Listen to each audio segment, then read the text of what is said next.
All right. Here we are. Welcome everyone for another session of the Night Thorns. I'm not gonna babble on today. We're gonna go straight to the recap of last session, starting with Estrella. Yeah. So before we met the bailiff and the Countessa, Marisol and Estrella went on a little shopping spree because Marisol was convinced that they need new clothes before meeting a noble. That was a little bit of fun. The meeting went without any issues, and we were invited to the spring festival. While that was going on, someone tried to assassinate Aodi, which was masterfully intercepted by Mador before we met an old, acquaintance of the group, which was a witch we had seen flying away cackling on a broom before. This time she was not able to escape, as we worked together really well and managed to stop her. Then we were, after the fight, the town guards appeared, of course, after the fight, always late to the party, and invited us, or hired us, more to say, to go to the Black Abbey with them, because the Black Abbey is under siege that we have to break through. Our dear leader, what was our decision, Marisol? Well, we'll take the money and we'll try to break the siege. We're going down there anyway, so might as well get paid for it. So we all did some shopping and some downtime. Me, for one, I spent some time with the sheriff and helped them undercover and stuff. And then during the spring festival, we danced and had fun until shit went down and we had to fight. I finally got to place a bullet between the eyes of the witch that has always been leaving on her broom. So now I have her broom. I'm gonna try to shoot from it. Other than that, we enjoyed life in a bed for once. Perhaps Preacher will want to tell more about how we spent our Well, time. I personally got a couple of nice dragon bracers done, so now I can punch with a little bit of piercing damage as well, which is very nice. But more to come on that as the adventure develops. I also spent some downtime rebuilding the docks in the town because obviously wood doesn't cut it; it needs to be stone, proper stone. So laid some foundations and did some good engineering work down in the docks. But the fight itself, true, the enemy was one of our old nemesis, the witch, but also one of our newer enemies, which was a Anis hag. And that was a bit of a comedic relief because first she fumbled, landed flat on her face down below the bar, which she was standing on top of. And then I fumbled when I was trying to take advantage of her lying down on the ground, basically. So it was a fumble fest for about, I don't know, one round each, while Marisol, pinpoint accurate, fired between us and killed the witch. Like, yeah, better get in shape here. Somebody else is on the ball. But yeah, we managed to resolve that issue. So scrap one hag, one witch, and one halfling, which Mador cleaved into. However, the last member joined us. More specifically, was became a follower of Eodi. Over to you, sir. Eodi. Oh yeah. We did some shopping and all that. Yodi learned some new spells. We did some magic work with the runes and things of that nature. Then they tried to poison us. What'd you say? It was like 16d6 or something like that we would have taken? Bit more health than I have. Cool fight. We all, I didn't do a lot other than not get hit, essentially. I just kind of ran in a circle. And then at the end, I rolled the diplomacy check, and the orc actually like surrendered. So that was kind of fun. It's interesting. Now we have a little follower to do things and stuff and whatnot. And I think that's fun. And I will send it over to Edamir. Yeah, I just spent some time bargain hunting and pretty much it for me. Medor? Yeah, well, I worked for the guards most of the time, training them for fighting people who can see in the dark. So you try and get advantage of that, and mostly training with them in the morning. When we went and met the Contessa and the bailiff, I was knight errant of the Raven from excuse me. Um, and yeah, yes, we had a nice spring festival. Um, that, as usual, someone always had to ruin it.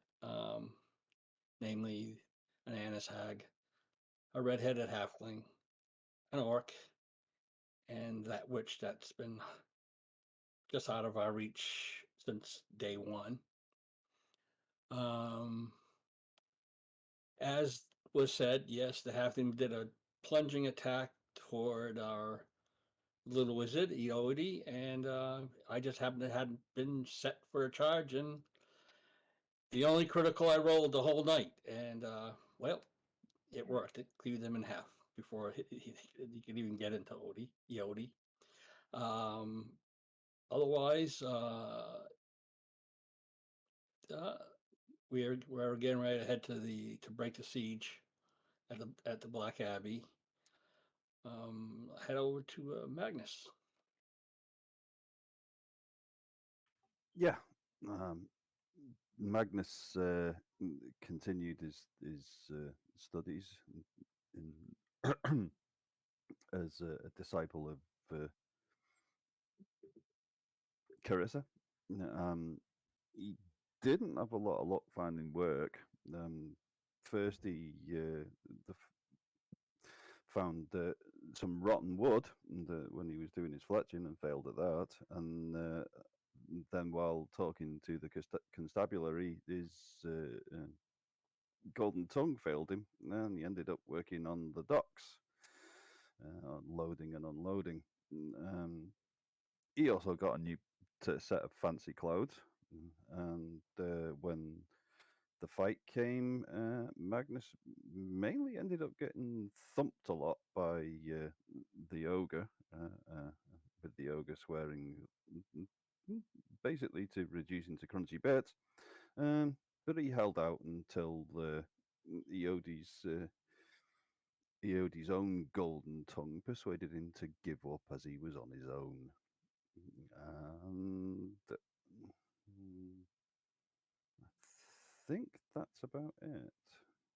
Oh, the spring festival was a lot of fun. Magnus asked Estrella to dance, and Eodi cut in at just the right moment for her to give him the slip and go somewhere else.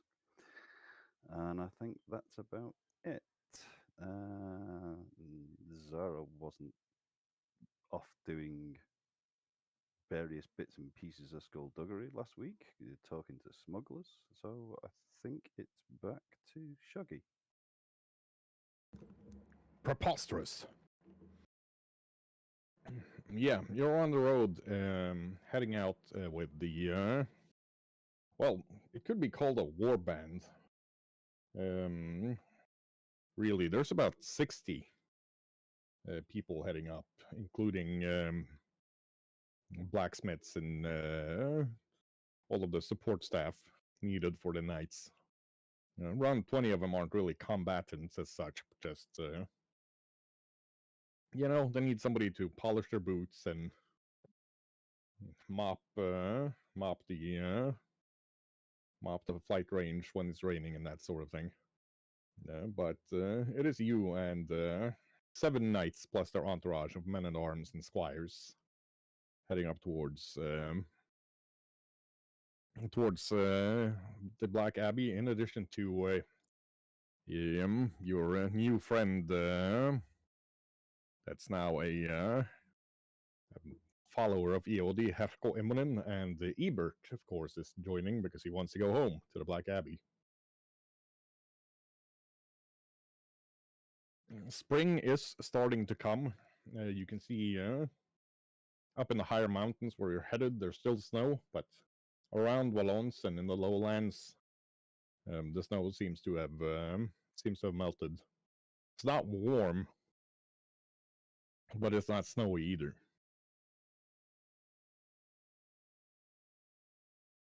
And on the morning of the second day, you're rejoined by Zara, who has been out doing something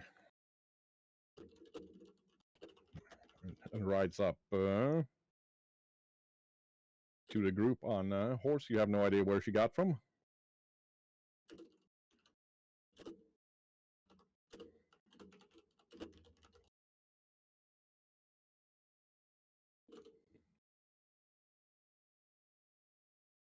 And Sarah, of course, notices that in addition to the party and everybody, you recognize the knights and the foot and the men at arms of the city easily enough. It's more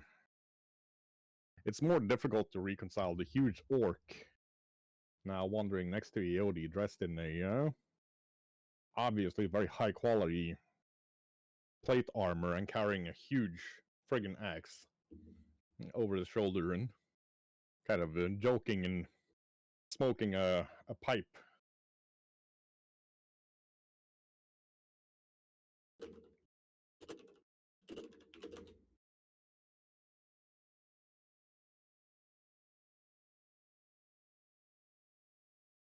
He's walking there. Yes, tiny master. Indeed, the next year I shall help you grow your horde to proportions that are impossible for anybody else to think of.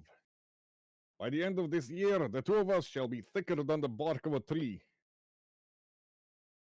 Yodi likes the sound of this. Large hordes, thick trees, everything is good.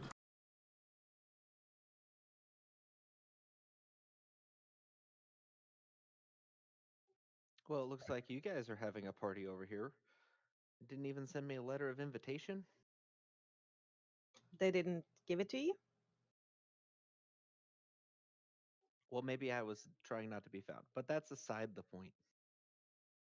Well, you're here now, so who cares? Welcome back. Running from the hag as always. Zara's also not wearing her breastplate anymore. She's wearing this obnoxiously bright yellow striped shirt in the Friedrichstadt style, and she has like a leather harness with pockets all over it,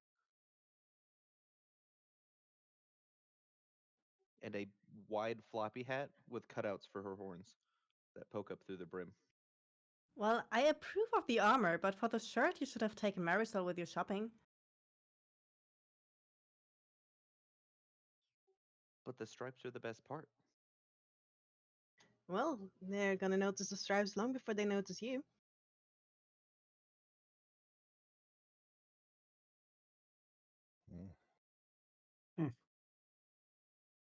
Herko whispers to Iodi as Zara rides past, like, oh, I like the blue lady. Does she have a man? Yodi does not ask these questions, but be careful. That one is dangerous. Yes, that is what is attractive. Unlike most of these so-called soldiers they will not keep you safe. They're definitely flatlanders. You can shoot your shot, but be careful.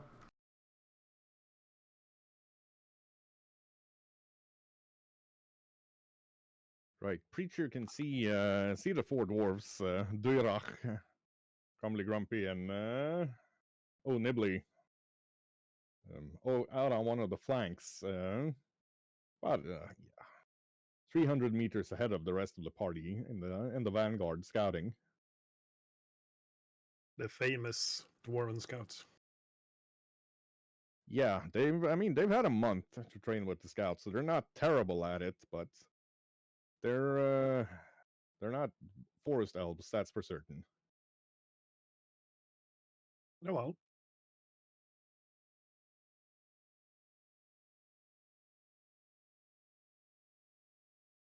I'll have a chat with them around dinner time. Right. Ebert comes up to Preacher now, looking a lot healthier, having rested and gotten himself somewhat more or less tortured and fatigued in the last month. How are you So, doing, brother? Master Preacher, would you allow me to partake in your morning trainings? Of course. If you think you're up for it, you were half skinned alive, if I last recall. Well, it has been a full moon since that, and I need to be stronger so I can help those who need helping. Absolutely. That will be no problem at all. The quartermaster, your friend, mentioned that you were in possession of something that could be beneficial versus the undead, so it will be very beneficial to have you up and running when we're fighting the siege. Well, beneficial and beneficial. It is a. I was born with a gift. I can. Those not entirely within our world, like ghosts and that sort of thing. I can touch them. Ah, that is a handy gift if you're fighting the undead.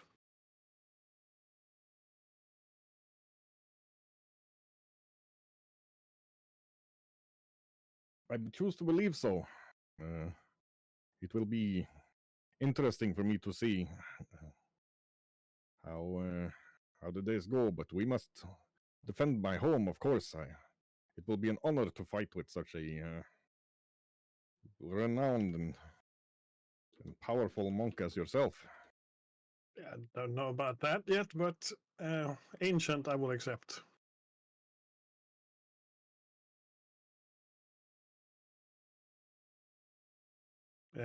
Mind you, we might be joined by our friend Esterella here.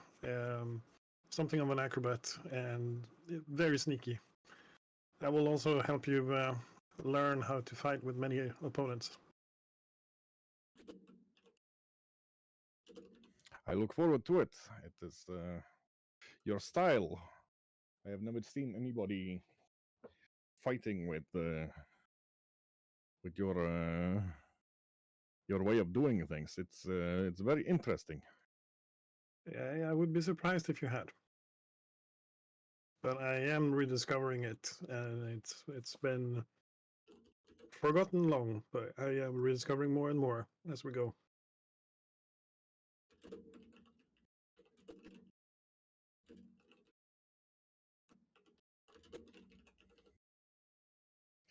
Well, it will be an honor anyway to fight with you and see how you fight and how you do your thing. Well, we can certainly walk and talk in theory, even though we can't practice well on the transit. So yeah, I need to learn how to fight the way you do, how to think the way you do. well, It's, I'll give it my best shot. First lesson, and then I start doing a whole spiel about mind takes precedence, since obviously I am a automaton. Mind is everything to me, so I preached a lot about the mind over matter theory, and then I go on and on. So yeah, cut to somebody else. very well. So yeah, Marisol's riding up front with Estrella and Magnus. And Edamir currently snoozing in the sun over Marisol's saddle. Just kind of, it's got his belly up and is getting it scratched by Marisol. Seems pretty happy. Seems like Lanavar's got Ebert trying to snatch droplets of water out of the air without ruining their shape. Ebert does not seem to have a lot of success. Well, that's also something to use your afternoon on. Well, I mean, we're going to break a siege, so every minute spent training on the way is probably well spent. If we were catching droplets, sure. Or you're just gonna wear yourself out before the siege. Exactly. I mean, if he can manage to snatch the droplets, there's no reason he can't snatch arrows and that out of the air as well. Arrows come a bit faster and are a bit more dangerous. Aye. The principle's the same, though. Yeah, and the droplet is a lot smaller. So, perception and agility is good training. Ah, but you see, the problem with that is you know the droplet's there. You don't know that the arrow is there. If you see the archer, you know.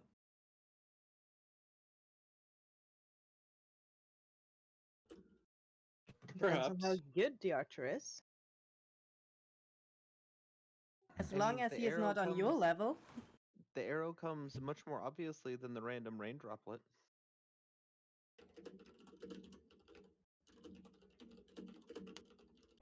Oh well.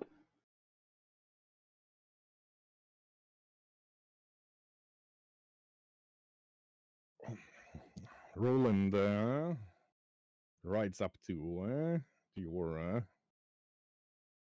cluster of riders and looks at Mador and Magnus.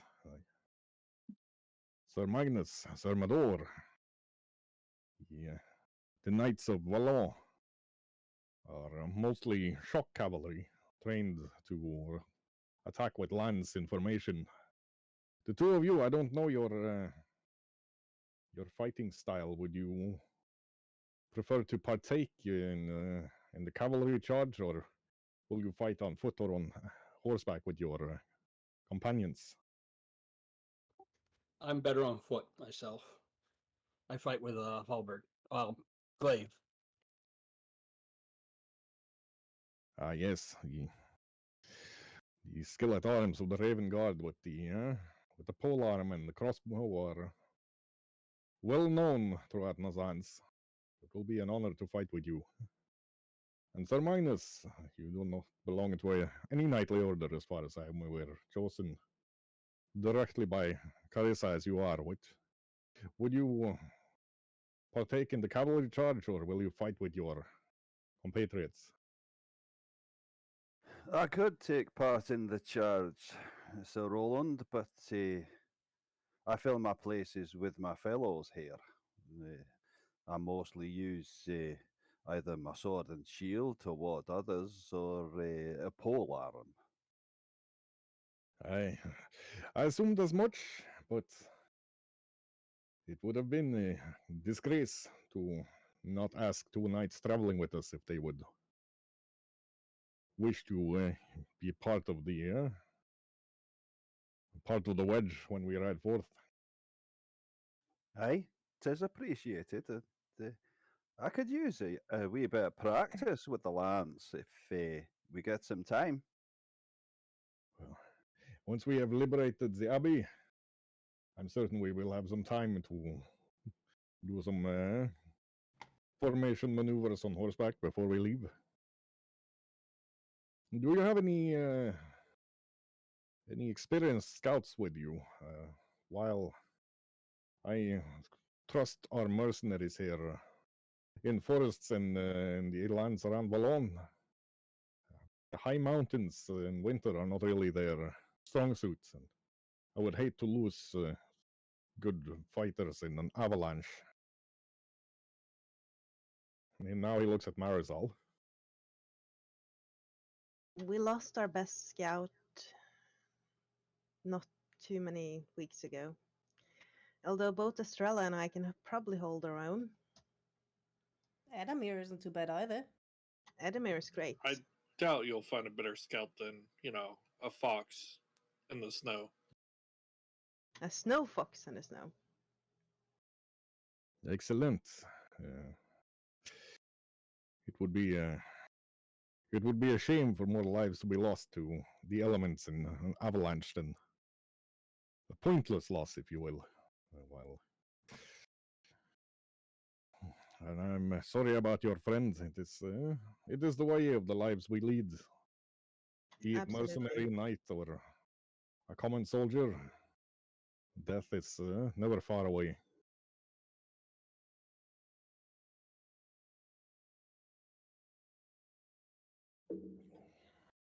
Aye, even the best prepared of us are sometimes be taken by surprise. Well, from a scattering of orcs and some undead, how bad could it be? With Do the you help have of any clerics in your group that be good against the undeads? no followers of the gods in my squadron, I'm afraid. The few of faith who choose to pick up or are called to pick up knighthood in Nosans usually travel over to the Silver Cavaliers, or are called to go to them, leaving the rest of us to fend for ourselves with bandage and potion and strength of arms. Did you notify the Rangers of Apollo? I do not know what the Contessa has done when it comes to contacting other groups. I know there has been a raven sent to Raven's Bridge, one to crack the Chevalier. When it comes to others, I could not answer, I'm afraid. It is not my place to get involved in the larger politics of these things. I'm a simple knight sergeant. I lead my squadron to the best of my ability, take care of the men and women assigned to us, and that is really all I can do.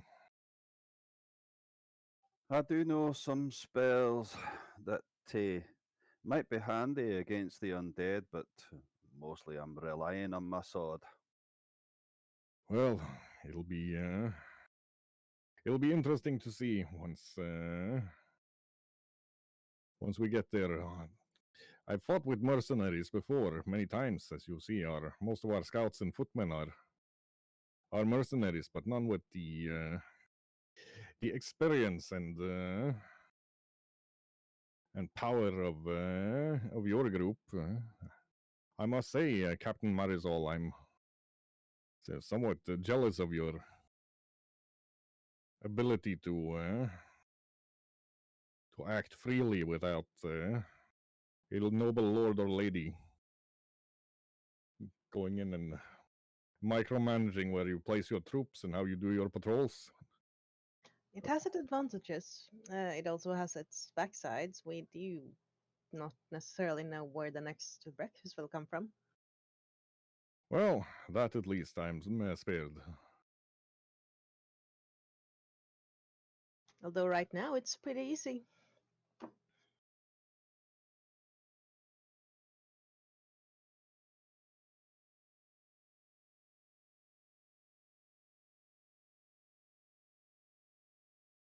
So it will be an adventure, I guess, going up to Kraken, or not Krak, but the Black Abbey. I would like to go to Krak given a chance. However, it has proven to be difficult to get time off lately after the demonic attacks, but also just the undead as well. 5 years ago, it's been more or less one patrol after the other. We lost so many knights and nobles defending against these things. Yeah. Aye. I only heard ones, about the unrest. the only ones mostly untouched were House Dog to the northwest, but well, House Dog living in the ruins of one of the first Empire cities, they always have trouble anyway. The fact that they handled the vampire trying to insinuate itself into court for us it would have been a major achievement. For them it was a Tuesday. Sounds like a fun place. Many adventurers go there. We see many pass through along, taking a ship to Crack the Chevalier and heading towards the domain of House Dog. We see very few come back, and those that do, they're never the same. Well, I come from a place where we're mostly spared of everything, so everything is new to me. But I feel like this world has way more to offer than I knew. No, no natural disasters, attacks by monsters. None that reach us. Oh, it sounds like I would very much like to retire to this place. It's a very nice place. Speaking of monsters, when we came through down from Black Abbey, there was a bear stalking us up there. Ah, yes, the White Death, the creepers. They will not attack a band as large as ours. And very seldom accounts that they're hunted. Either a small group of monster hunters are hired, or a squadron of very experienced knights go to take care of it, equipped with defenses against cold and lightning.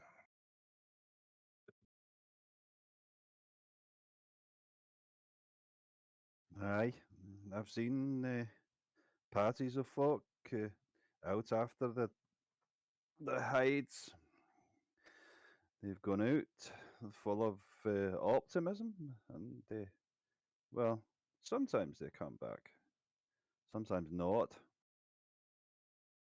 Well, their scales are very sought after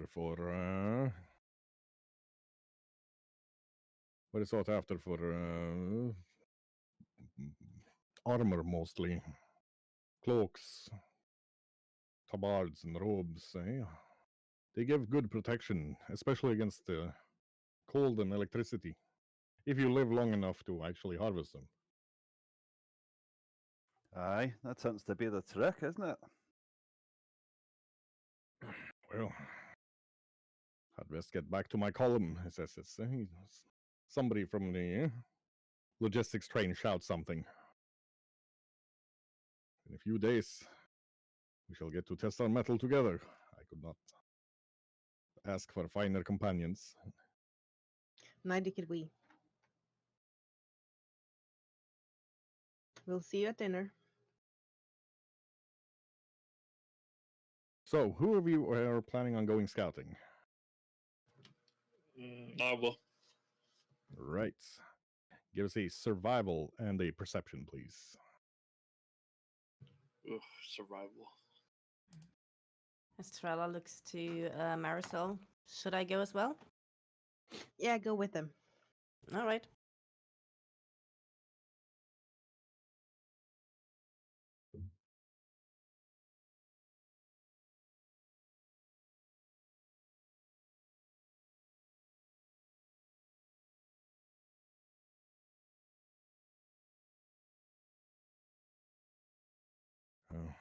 Edomir, somewhat distracted by the abundance of lemmings coming out from winter hibernation in this,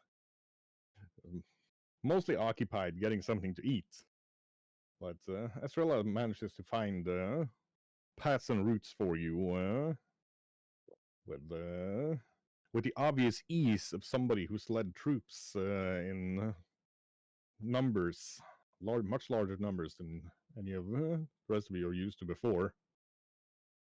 taking paths that initially seem worse than what your party of 8 would have chosen, but turn out to be much better for the large number of people ascending the mountain. You find yourself in a grove of pine trees when it starts to get dark. Several large kettles are put over fires, and stew is being made. Some of the other mercenaries have even pitched a large round tent that the 9 of you will fit nicely in, or 10 actually, including Ebert, who seems to be dwelling on preacher's teachings, having, according to what he at least claims, learned a lot.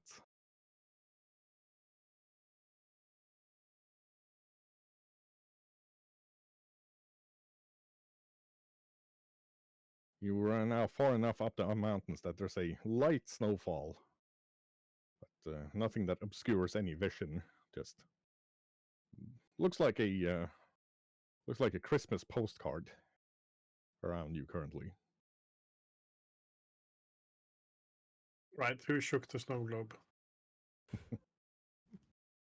Not me. Oh, well. Preacher helps setting up stuff and then takes his student in tow again to do some stretching exercises before doing a minor, very short exercise in well, exactly what I typed. How to think and react when being struck. Very slow motion practices about momentum, balance, and counter strikes. Very nice. Yeah, across from the largest fire, the knights also have a tent. They're keeping mostly to themselves. Not it seems as you observe them to be rude, but mostly because the moment they get close to any of the mercenaries or men at arms, they get stiff and formal, and the conversation dies out while they're waiting for the knights to say something.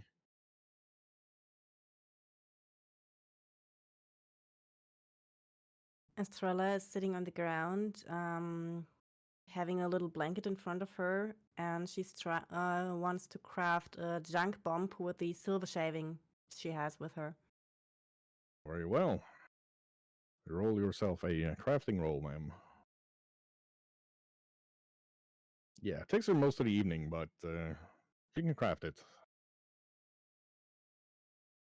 Marisol's gonna set up a few targets and try the broom of flying and the crossbow and see if she can make something happen.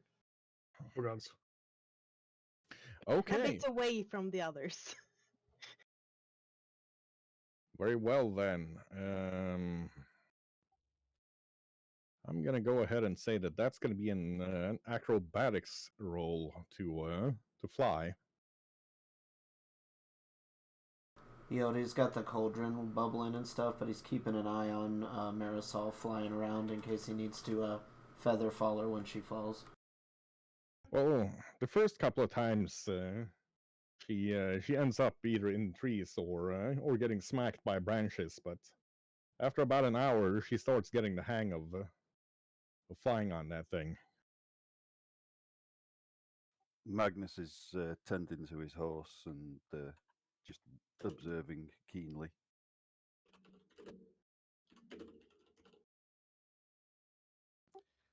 Medora's gonna walk around the campground, the campsite, and just kind of like on a watch, look for any possible avenues of possible ambushes or escapes if need be. I'm also gonna keep an eye out while playing in the snow. Once I have control over the broom, I'm gonna try to experiment and try to shoot both hand crossbow and heavy crossbow a little bit mixed to see if I can actually shoot something that demands two hands or if it works with just one hand. Basically, just experimenting. It's gonna be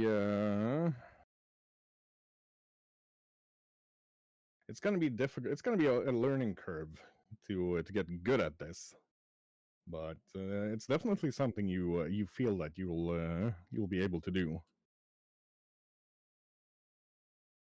Cool. And the reason I'm experimenting with crossbows rather than guns is because it's easier to get new bolts than it is to get new bullets, of course. Yeah, but it's got to be harder to reload up there. I need to reload everything by hand anyway, so Yeah, but you're not pulling a string hard that you usually, put on the ground and pull upwards. fair. But if I learn the hardest, it will be easier to do the easier. Yeah, the heavy crossbow is definitely gonna take some getting used to actually getting the string over your feet while you're on the broom without yeeting yourself off it when you try to reload. But I feel like you should be able to learn how to do it, given some time. Then I'm gonna dedicate an hour or two each day to training like that until as long as there's time. Excellent. Do you have any protection from arrows up there? Nope. But then I don't normally do that on the ground either. Yeah, but you're a bigger target I and move easier quicker. to see. You need blue clothes or black.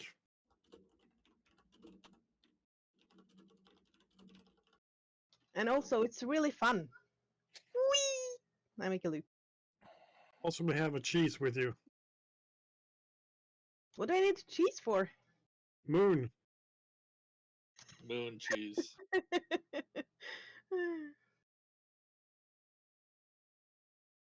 All right, you have there's good dinner.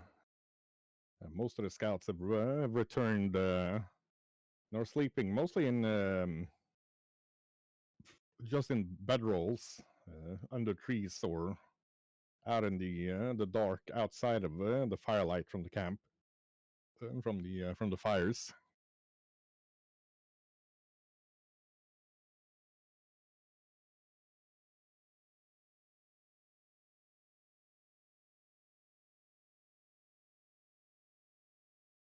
So, any of you planning on standing guard, or do you leave it to the scouts? No, preacher will stand guard. And so will Mador. I'm Magnus. And Mador do his normal morning training in the morning too. Right. Magnus will offer to join him. Estrella and Marisol will share bedroll and will take a watch if they're woken up for one, but won't volunteer. I'm sleeping in a snow pit somewhere. Yeah. So Magnus gets the first 2 hours standing out in the darkness, holding watch while preacher's meditating before Mador gets up in about middle of the night to take over. And Magnus quickly realizes while standing in between two dwarves, chatting about rabbits moving over there and that sort of thing, that he can't see a fucking thing. It is entirely dark. He can see the firelight, but looking out into the darkness, he can barely see his hand in front of his head.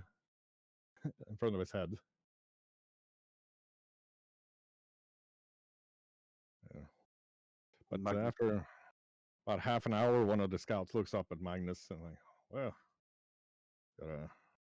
got a mercenary like us, aren't you? Yeah. You want some pipe weed while we're standing around. Normally, we don't have a smoke while on watch, but being one of the tall folk, I can hardly think your vision can get any worse. And you're far enough over my head that it won't affect mine either. Aye, I've got some pipe weed. I thank you, though. I can't see much, even with the fire at my back, but you lads can see better than I can, so I'm just here for the strength, you know. Yeah, and you hear both of the dwarves go like, Like, oh, that's the stuff. So I used to smoke a pipe like you, but when I took up scouting, I can't really smoke anymore. But there's this beautiful stuff they sell in Valois imported from Bourgogne called snuff. Yeah. It's like a fine tobacco leaf powder that you just snuffle up and gives you that. Takes the edge off, just like smoking the pipe does. I know it well. I used to be a scout long ago. Yeah, about 17 odd years ago. And it was either the snuff or I'd stuff some pipe weed under my lip rather than light up, you know. Oh, Ellen, you want some? You can barely make out him holding up a tin to you. He'll reach out very carefully and take a pinch. Right. I'm gonna need a DC 12 Fortitude save for a human testing out dwarven snuff.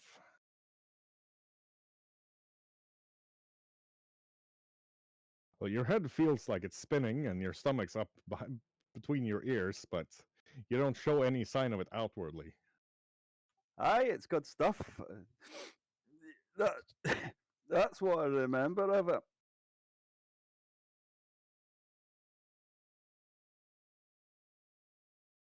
Well, who'd you scout with? I can't imagine they'd have a night scouting out with them. You must have done something to get knighted as well. It's quite the story. Aye, it is. I used to scout for House Gardinier up in the north in Santerre. One of the local lords took us in. I met my late wife there. When she passed on, well, there was nothing left for me. I happened to go into a temple. She was the follower, you can. She became quite devoted to Carissa in later years, the rock of the family. And, well, I felt the touch, you know. I was called. Oh, sorry about your wife. Natural courses, I hope. No, it was not. A party from Zabes invaded. We mustered the village to drive them off. You won't find the village anymore. There wasn't enough people left alive. Ooh. Well, it's large of you taking up with a company with a Sabazian. Aye, I'm a bit curious about her myself, but life's too short to hold long grudges, although, well, my son was involved, but he was of age. He knew what he was doing. We taught him well. Just he didn't have the experience he needed. Oh, you're a fine knight, sir, but you'd make a lousy dwarf. No life is complete without a grudge or two. I haven't seen my cousin in 42 years, and I'm still going to punch him straight in the gob when I meet him. I didn't say I didn't have no grudges. I have a cousin like that around somewhere, and whenever we meet, the first thing we do is fight. But I'm not going to hold a grudge against someone for doing their duty, even if they were in the wrong place at the wrong time. Besides, if it's if the Zabesian is the person I think they are, then they have reason to be wary of me. I took her eye. Hey, well, that sounds. You might not be quite even, but an eye for a wife. I mean, if you'd met my wife, you'd know that would be a good trade. Aye, well, My wife was 1 in a million. Stout. So's mine, but not in the go way. I haven't seen her for 25 years, and I'm pretty certain the moment we meet, she's gonna get me straight in the gob. Aye, well, it wasn't quite like that between us. I miss her, but she'd slap me good if she caught me trying to bow out of things, you know. It's not the way. I told my wife I was going out to buy pipe weed, and I joined the mercenary band on the way down. You know, to the shop. These things happen. I'm sure she'll forgive me given a couple of decades. If I ever see her again, which Creo's willing, I'll see her before she sees me. And then he jumps and goes, "Holy shit!" As he spots Preacher having come out to take over the watch, not having made a sound moving up. Are you right there? It's only Preacher. He moves like that sometimes. Everything okay? Aye, all quiet. You've come to take over. Yeah. I figure it's about time. I feel pretty rested now. Thank you kindly, Preacher. I'll leave you to these fine lads here. What's the weird smell? It's a pipe weed. Aha. If they offer you that's, well, thinking about Yeah. it, you'll be fine. It's not going to work on me. Aye, I Taste. figured. It's gone. Stay well. Safe watch and quiet. The Magnus- Creature goes into statue basically and stands still except from turning head now and then. Yeah, the two dwarves for the first half hour or so they're quiet, and then they start just chatting as if they've forgotten Preacher's there. Magnus heading back to his bedroll. You can see that the Herko is he's sitting about a meter from Iodi's bedroll, just wrapped in furs with his axe in his lap, and you can hear a low snoring from him, but one of his eyes is open, staring out. Magnus just waves to see if he'll actually recognize. You can see the pupil following his hand, but the snoring is still low snoring is still going. That's a right-handed talent. That been a long time.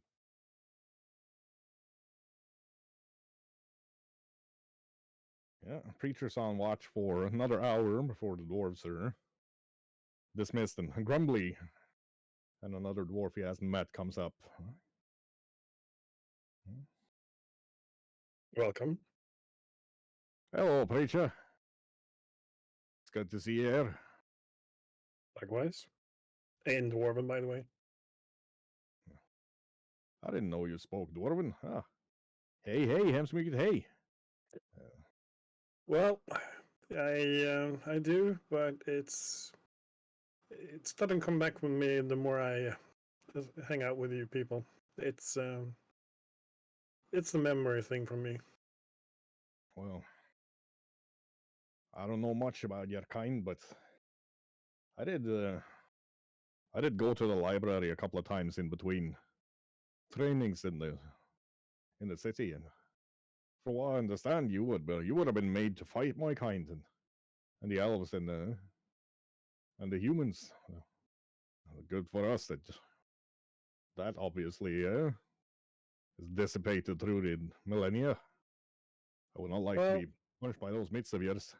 The thing is, I can't remember everything that went before. In fact, I can't remember much of it. But I have no inclination to fight and kill anyone that doesn't actually want to harm other people. Uh, since I woke, I've learned to treasure life, and in many ways, I consider myself newborn.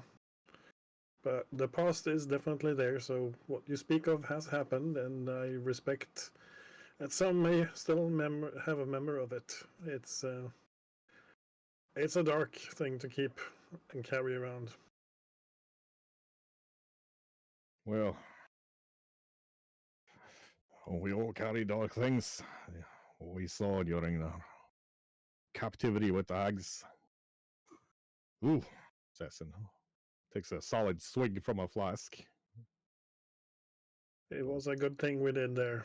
I am happy we managed to get to you in time. Believe me, that makes two of us. I bet even more. Yon Mado, he says, and looks over to where Mado was standing watch. He's a doughty fellow, isn't he? He is. I've been fighting for him, for and with him, for a long while, even longer than the Night Thorns overall. We used to be on the roads with another of our friends, a dwarven lass, or at least one that was adopted by them. So we're hoping to be able to revive that person in the abbey. Adopted? Yeah, you should ask Mother more about it, because even though I knew Cal was not good with words and trust, and I think Mother and Cal came closer than I could. He seems like he's carrying some demons, all right. True enough. Know. I'd speak to him, but I'm not one of his brothers in arms. It's not my place to go delving into his demons. Cal, though, was her name Calazir by any chance? Yes. Oh, that's my second cousin. What? Where is she now? You have what? There's only one Mador? Calazir that's been adopted by dwarves. Mador, get over here. Head over. What is it, preacher? Do you recall Cal's full name? Well, she's Strong Axe of the Strong Axe clan. That is my cousin. We were planning on asking her to join us on trading when she got a bit older. I mean, you have Grumpy and you have Grumbly. We were planning on calling her Bitchy. That would fit her perfectly. Yeah, that's the person we're going to try and revive. So the abbey is the place where her body is at. Yeah, she fell on our way from Raven's Bridge to Black Abbey, escorting a champion to be. She stood fast against two ice trolls standing in a river, and if we could just get into her in time. Ah, well, Creus' hairy arse crack. That's not good. Plus, I do have her clan dagger on me too. Hopefully to find her fiance. I hope so. I know my uncle made it for her. Be a shame if it goes into a grave after only a couple of decades. She was a young'un, wasn't she? Only like 40 or 50 years old. Well, I would say more like on, I think 20 or 21. Oh yeah, like human years. Yeah, I mean, she was young. I think she was older than me. No, actually, I was older than her, I believe, but not by much. Yeah, had her whole life in front of her. Well, if the two of you can keep watch for a moment, I'm gonna gather the lads and tell them we have one of our own we're gonna go in and rescue. That'll motivate them up right good. So you're a Strong Axe? Oh yeah, Well, I'm not a strong axe, I'm a bronze axe, but an offshoot of the clan through. I'm not gonna go into that. But by blood, she's my second cousin. Dwarven trees tend to be complex. Well, that's what happens when you have to change your last name when there's a business merger in addition to a marriage. Very true. Yeah, he wanders off and gathers the rest of the dwarves in a semicircle, some of them grumbling a bit about having been woken up, but you can see that they've stopped to pray, and all of them have pulled their clan daggers and given themselves like a little cut to the palm, and are actually gathering blood in a bowl. It's being passed around, and both having a drink from it and daubing some of it on their clothing. Oh boy. I sense a blood oath coming up over there, Mother.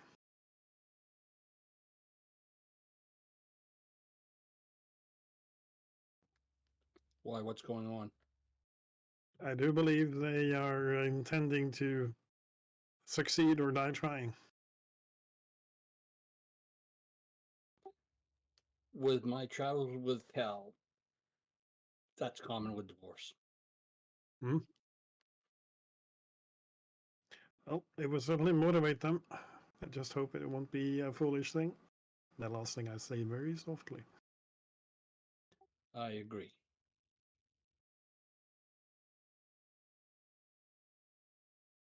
Well, And I I'm, turn I'm around gonna and head over and to my pan. area and continue my Yes. watch. Sorry, Best both of keep you were watch speaking of at the this, same guys. time. Could we take it one each? Mador first, please. I'm heading over to my area to take my watch, to continue my watch. Right. And I was yeah, saying I was going to return to looking as well. takes about 10 minutes before the dwarves return, looking a bit more serious now, and you can see a hint of the flinty-eyed look that you knew so well from Cal on all of their faces now.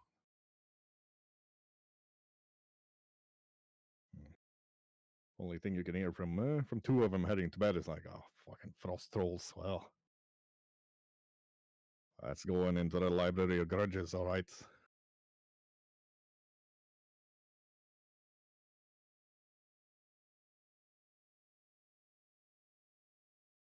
And, yeah, this morning comes up. Iodi's woken.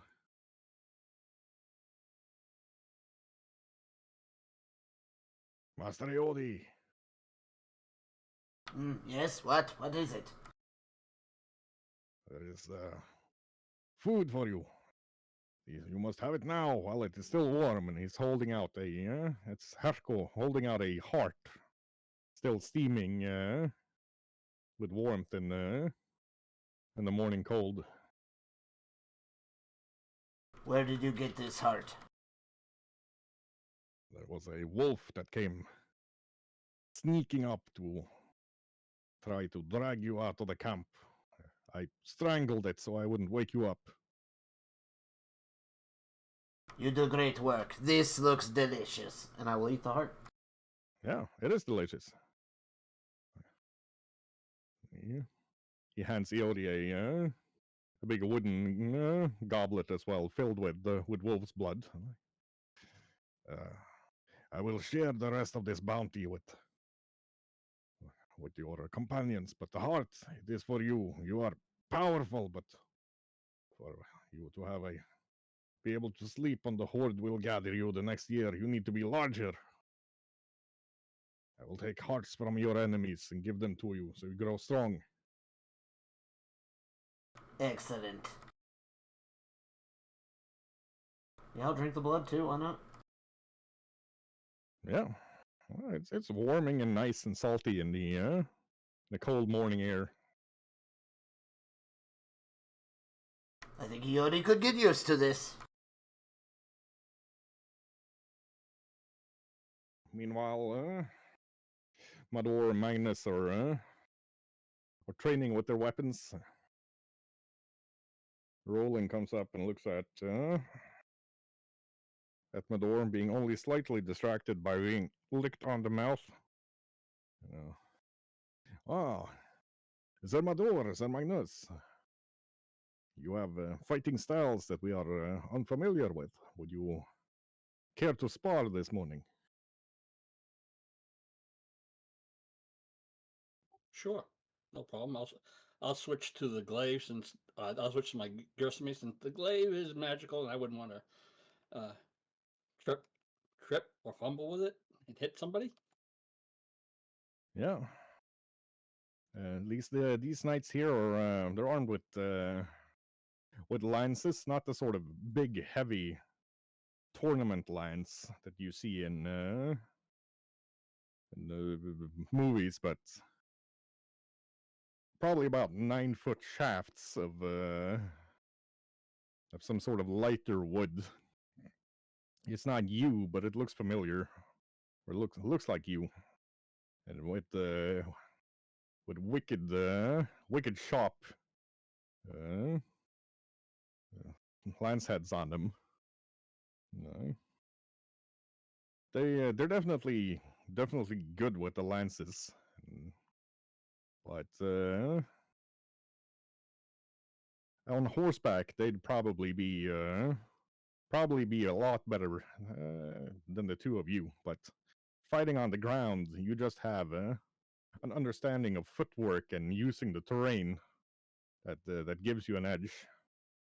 And all of them thank you for the training after about an hour before walking back into camp. You can hear one of them like, "I smell grilled wolf." "You do? Let's hope one of the scouts got lucky." By now, the rest of everybody is awake as well. Good morning, Master Yodi. For your hoard, and I flip you a golden coin. Is Roaring around? Roran is around. He's Okay. he's snoring by the fire. Although you can see that another wolf, probably an older one that's hasn't been able to keep up with a pack, has tried to sneak into camp and gotten as far as about 3 feet from Yodi's sleeping bag. But it's now being served up. Just making sure. Why does everything want to kill Yodi? Jeez. Herko walks up to Zara. "Ah, you're a fierce beauty indeed. I got this for you to show that you are a strong and powerful hunter." And then he hands over the still bloody wolf pelt to Zara. And then She just, takes a step away from him. "Ah, not easy, but no, nothing in life worthwhile is."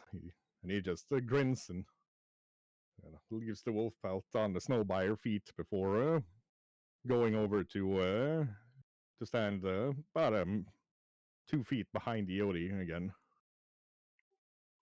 Zara looks down at the pelt and then pulls a turnip out of her bag and just starts eating it.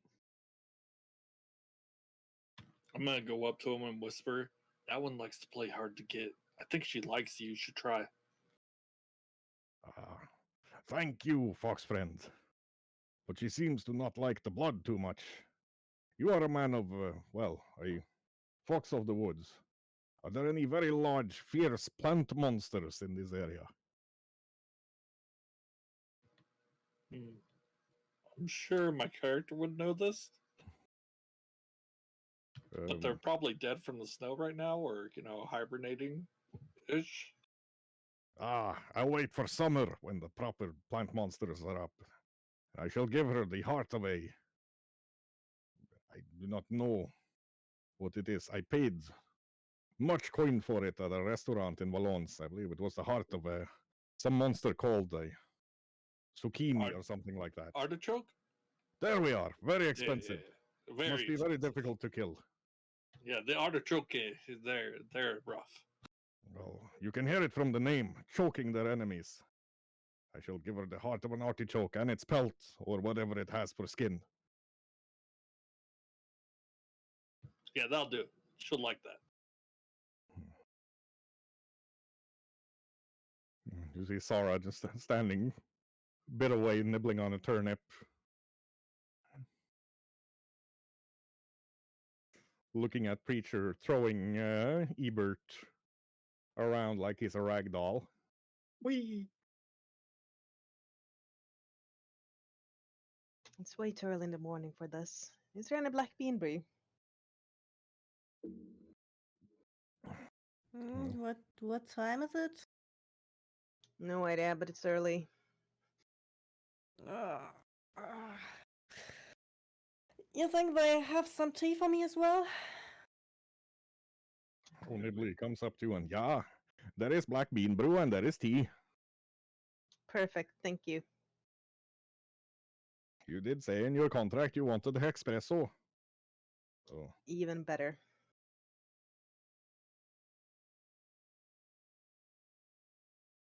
the camp is definitely up to life now. Some of the scouts are already moving out. What's the difference between regular black bean brew and that Hexpresso? Try some.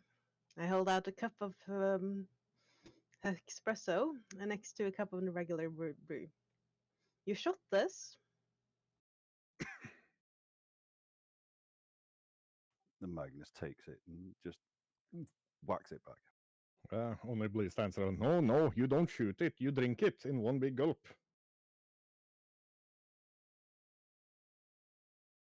Yeah, Aye. that's what shotting means. What a silly word.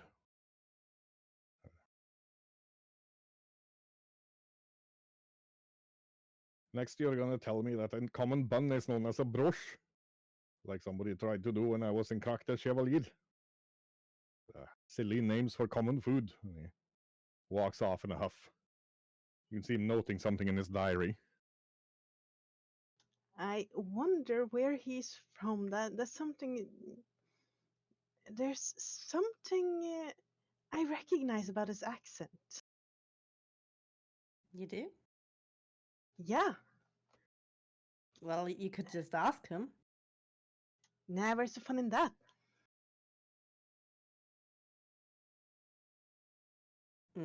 Information gathering is supposed to be efficient, not fun. Can't it be both? I've always thought so. There's no point gathering information if you can't make it fun somehow.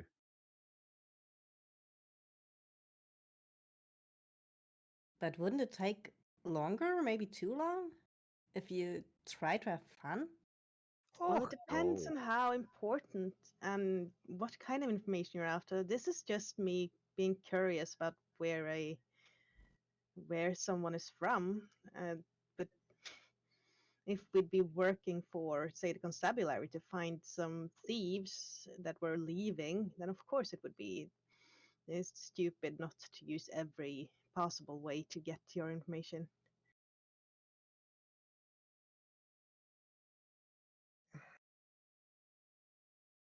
But this is just fun. You also wouldn't want to tip them off. That is also a point. Well, if you say so. Although his accent, it rings a bell. Although there's plenty of travelers where I'm from, so I don't know. Maybe I met someone who has the same accent. You seem to be very interested in him. Should I know something? Not at all.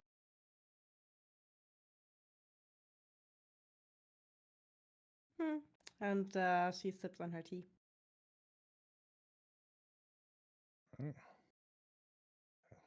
You get some breakfast at some point.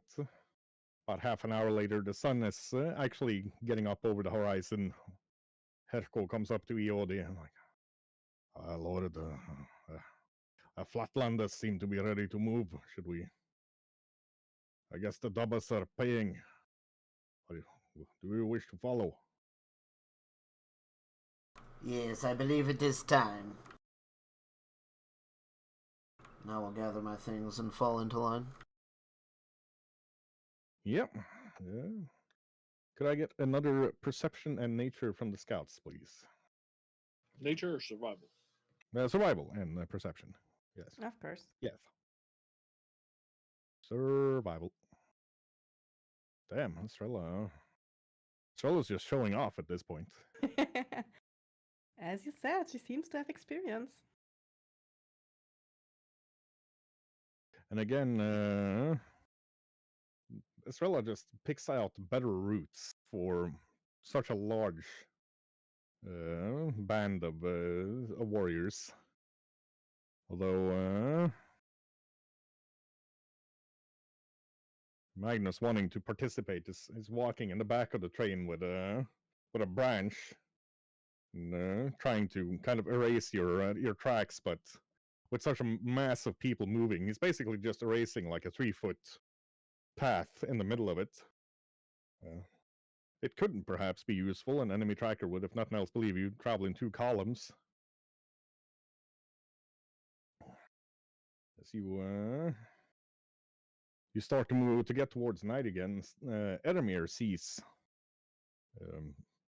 up in the crags, now that you're getting up in the mountain, the green-skinned humanoid, probably an orc, but it's hard to say from the range, dressed in some sort of fur clothing, looks like wolf, with a large, powerful-looking bow, looking down at you from further up in the mountains. Looking at it, it seems like there's 4 or 5 of them. It would seem that there's company over there, No? and they got Oh. bows. Let me have a look. And she takes out her spyglass, and she has night vision, if that helps. Yeah, it's dusk, so it's not entirely dark yet, but having night vision sure helps. That's definitely an orc scout, a female one from the look of it, dressed in what looks like a boiled leather breastplate and bits and bobs, defending her, or protecting her legs and arms with a bow, wicked-looking bow, seemingly made entirely out of bone.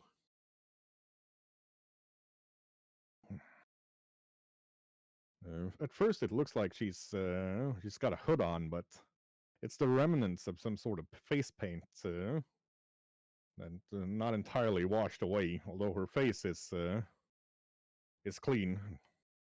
So Estrella's looking through the spyglass. The orc's looking her, or it feels like it's looking her straight in the eyes. Well, yeah, they certainly know we have noticed them.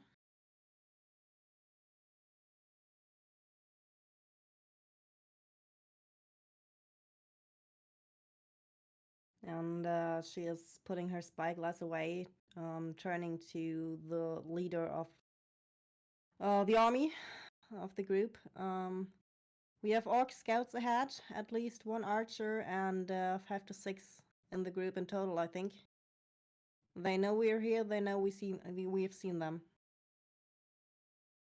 Sir Roland looks up.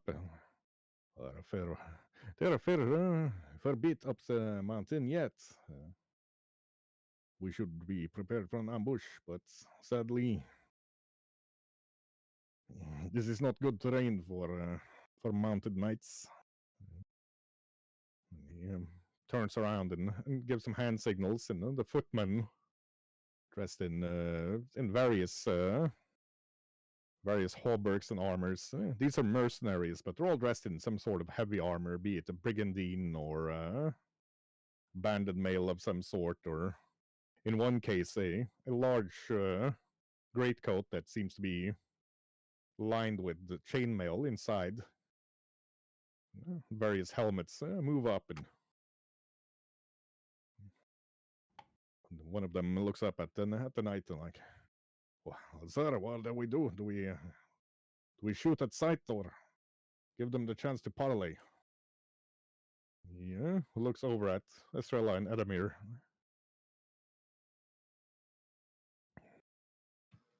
What do you think? Well, the group we saw was not big. She had rests of war paint on her head, but not on her face. So they may not be out on a hunt. Do you think they have something against the undead like we do? I mean, the last orcs we met had driven out the undead from the castle. So they probably have something against them, but I'm not sure that I would trust my back to them even if we are aligned for a battle. But you're already trusting your back to the one that's following Yodi. You think I trust him? Well, at least I seem to be convincing. I would say we parlay.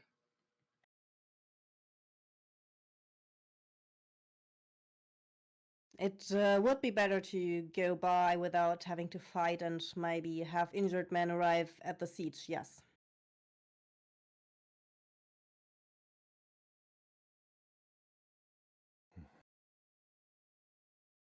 Roland, listen, well, you said there were 6 of them. I say we send up a party of equal strength.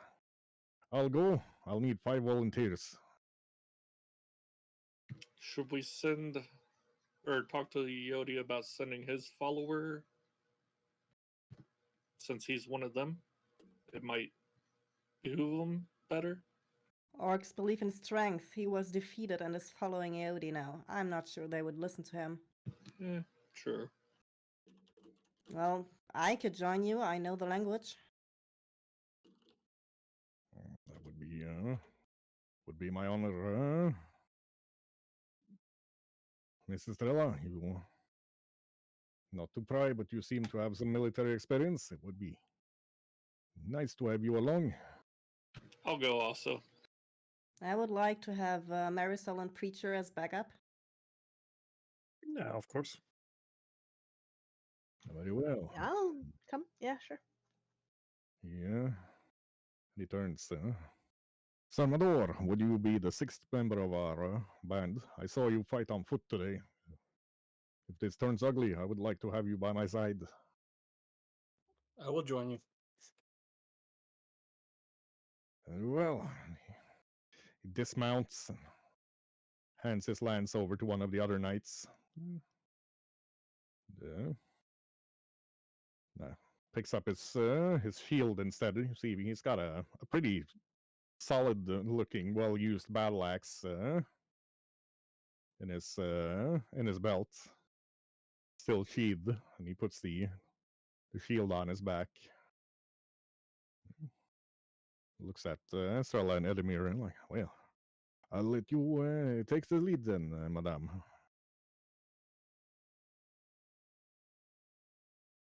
She shrugs and goes first. And I'll follow. Yeah, I'll follow next to Ed.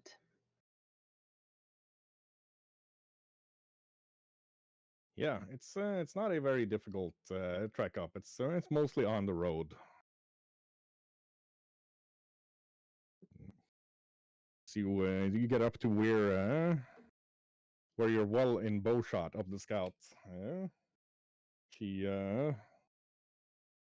hands her bow to somebody and that you can't see and comes down to meet you.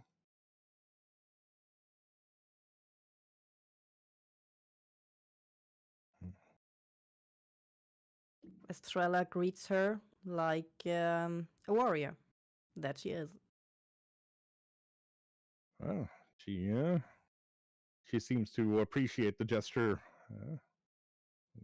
reaching out her hand and grasping Estrella's forearm before taking a step back. You travel with the human knights, and if I'm not mistaken, there's a blood guard of the Bladed Leaf tribe down there. You seem like you are not necessarily hostile to my people. We must warn As- you, you're heading into terrible danger. What dangers did you see ahead?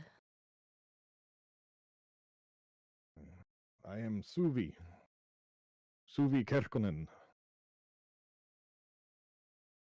Sylvie, the thank you Hammering for. Water Tribe. And she kind of holds her hand to her chest. I came traveling with my tribe into the human lands to escape. We need. We have fought well. We have fought long, but we can no longer hold the dark forces at bay in our own homeland. We must strike out, make something for ourselves.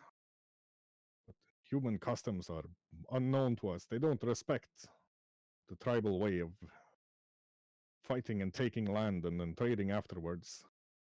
They lose and then they gather in great masses and attack us. We joined with other tribes, following a seeress who said she would lead us to a keep high in the mountains where humans don't travel. But the last moon has been difficult, with blood sacrifices, evil spirits lurking around our camp and our tents, in our souls. I think perhaps we have made you a grave misfortune and brought evil into your land without knowing it. We do know that undead are on the rise. We do not know where they come from, but if you say that you lost your homeland to evil forces, I'm sad to hear that. You don't know. She looks honestly surprised. But was it not your tribes and people who put up the wards to lock them in with us? As there are many tribes of your people, you could say, even though we're not following tribe laws, there are also a lot of lots of groups of humans and dwarfs and other people living in these lands. And I have to say that I am not one that makes such big decisions as these wards. But surely you must have known. We've been told for generations that the human tribes put up the wards so that the evil spirits would stay with us, stay in the jungles of our homeland, not be able to come out to you. Say, an attack or a curse on our people. I saw it myself when we traveled out of the valley and came up onto the flatlands, wandering dead. Just I tried to walk past the stone and they just crumbled. I But have not grown up in these lands, but it is surely something I will learn about now that I know of it. I fear, however, that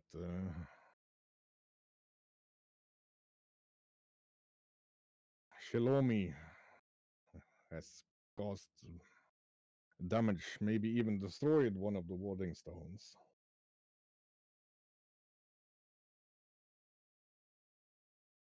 Where did that happen? And you spoke of a danger ahead. Are those undead you have seen there, or is it a different danger?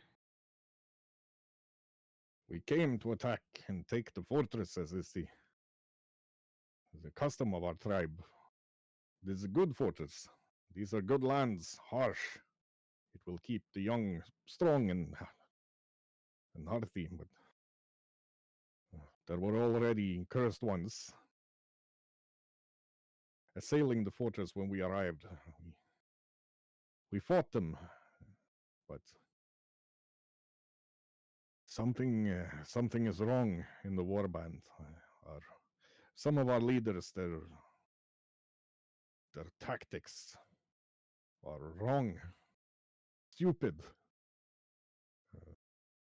While the leaders who I trust, the warbands are taking way too many killed and captured because the other leaders, they don't fight in our way. They make mistakes. They pull back. They're not where they should be on time.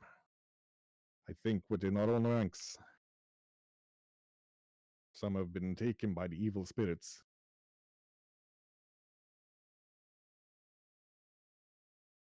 The evil spirits are strong. Even the most strong-willed will have difficulty to resist their call when they are really targeted. I know not. I know Shalomi. She does not wish to take the fortress to live in. I overheard it when I passed the command tent. She spoke of a chosen one and her protector, about wanting to capture them and then take the warbands back into the cursed lands that we just fled from in the valley.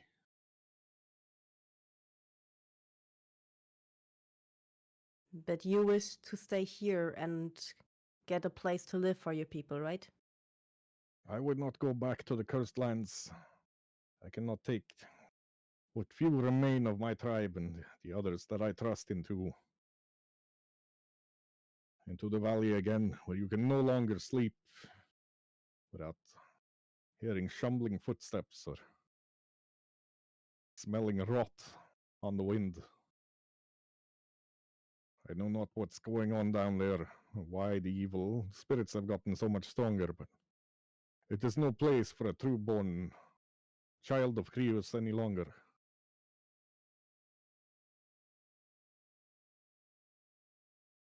Did she speak in common or Orcish the whole time? In Orcish. All right. She looks at her. Please give me a moment to inform my companions about your dilemma, and maybe we can do something. She turns to the others. There seems to be unrest in the Orcish war hordes. Some are not acting like orcs in a fight, like they have been bewitched by evil forces, evil spirits. They fled from their homeland to flee from these evil forces. And she and her companions want to find a place to live. They don't want to get back, but leaders of their warband want to take the fortress. I think she's speaking of the Black Abbey, and take the champion and her protector as prisoners.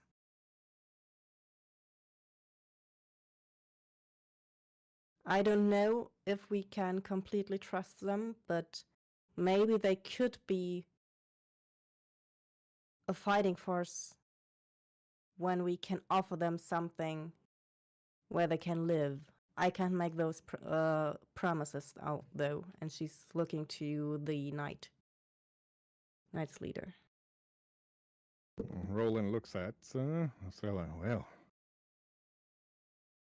I do not have the opportunity to promise them any land in Nozans. That is only the Marquis and Marquess have the power to do that. But however, I do have a rather plentiful coin purse for hiring mercenaries, which would give them some protection within the laws of Nozans.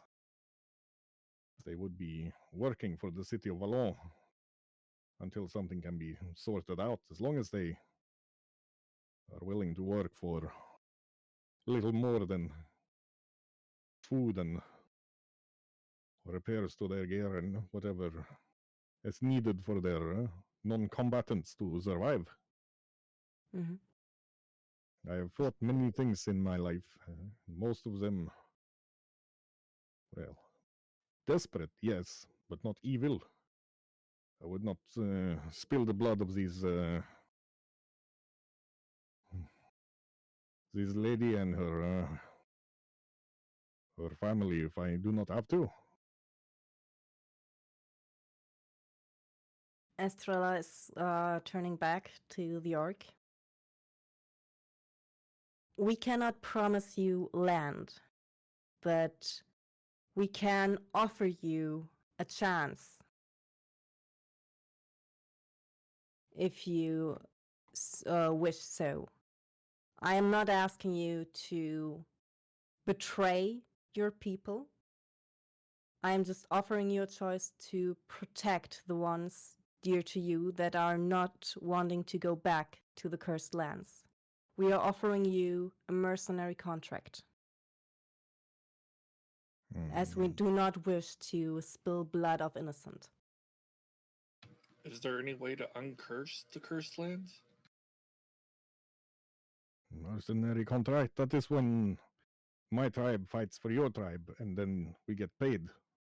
Indeed. Is it- And if you fight well, you would be under protection. As long as you fight as mercenaries for us. No one from our people would be able to harm you without facing the punishment.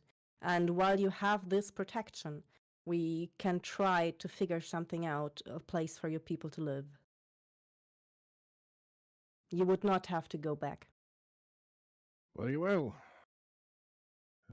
It is not betrayal, it is survival. You will not betray your people while as long as they survive. You've only betrayed them when they're all dead. You Flatlanders have strange ways of thinking about this. But this is an agreement that is amenable to us. She holds out her hand.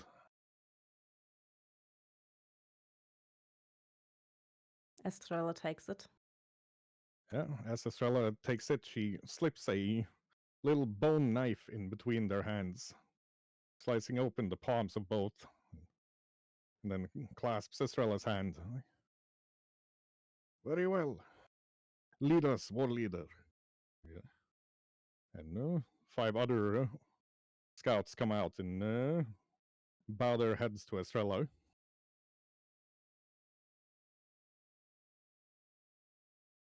Turning to the Knight Leader. Well, it seems like they have accepted our terms. And they agreed to follow me, so... Yeah. He just kind of shrugs his shoulder while he's packing some pipe weed into a pipe. Well, better your budget than mine. Well, this is also to protect your people, so I would appreciate some monetary support. I'll of course see what I can do, but they seem to have sworn their loyalty to the Knight Thorns, not to the city of Vallon. However, as long as the Knight Thorns are in good standing in Lausanne, I'm certain something legal can be worked out when it comes to their protection. As to their payment, well, I will have to take it up with the treasurer in Vallon, and I'm afraid she has the most terrifying weapon of all that I have ever faced. Lawyers. I appreciate the effort. I'm sure we can figure something out.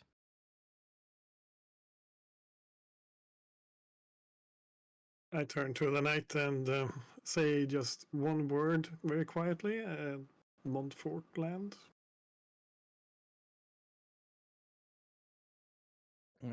He looks at Preacher with a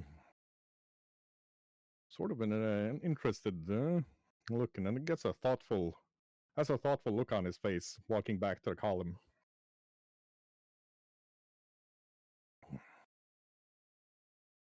Now you're being joined by a bunch of orcs again. Yeah.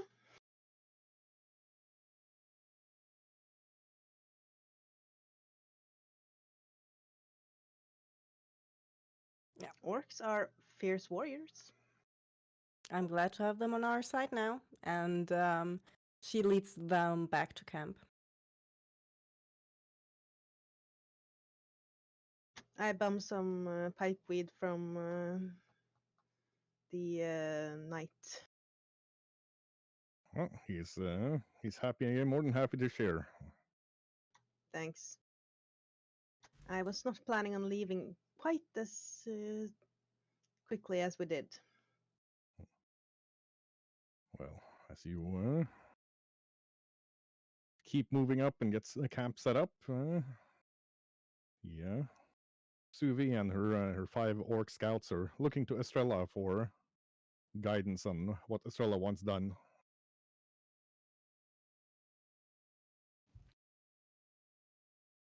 Sh- she just takes them a little bit to the side of the troop and says, "So, you are scouts, right?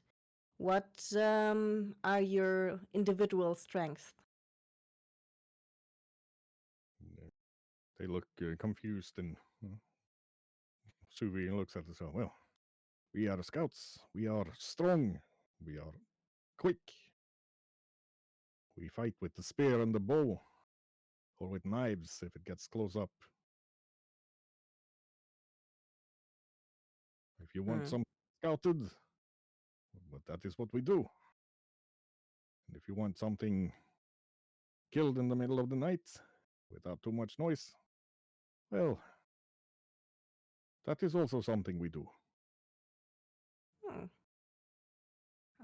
See, we speak the same language in more than one sense.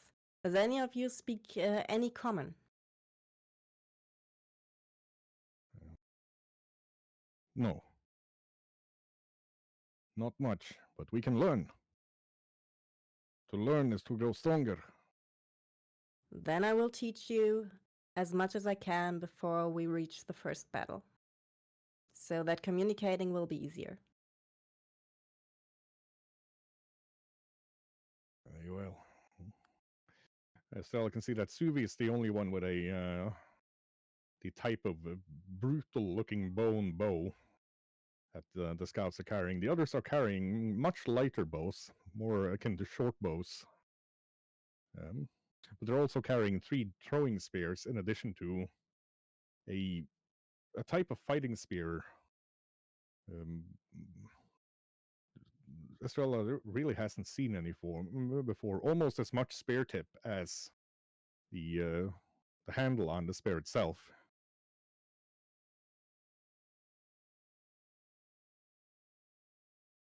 And all of them also have daggers in their and knives on their bodies. An assortment of various knives and daggers. Some seem to have been pillaged from humans, and others. One of 2 of them are bone or stone.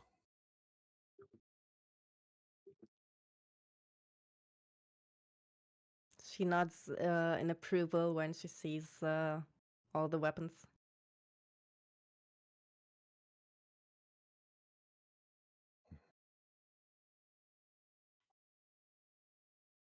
Well, war leader, we shall take watch to prove that you are also strong. You can also keep watch. Of course. We would not shame you in front of the man with the funny mustache.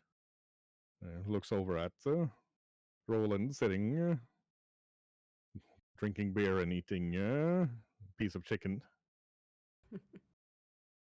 Well, as I have been scouting for this band here towards our destination, I am more than happy to know you by my side now. Right. Well, they set up a watch schedule between themselves. You notice that unlike the other sentries, these are constantly moving around the camp.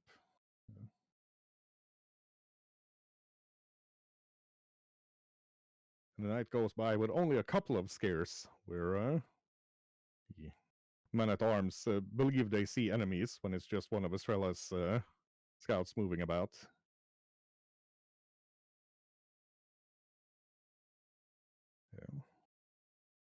as morning comes, it's very cloudy, much darker than it's been the last few days. And yeah, who is the same group scouting as Skrilla and Adamir? Yeah. Sure. Right. Give us the same rolls that you've been rolling. And of course, I have my new scouts with me.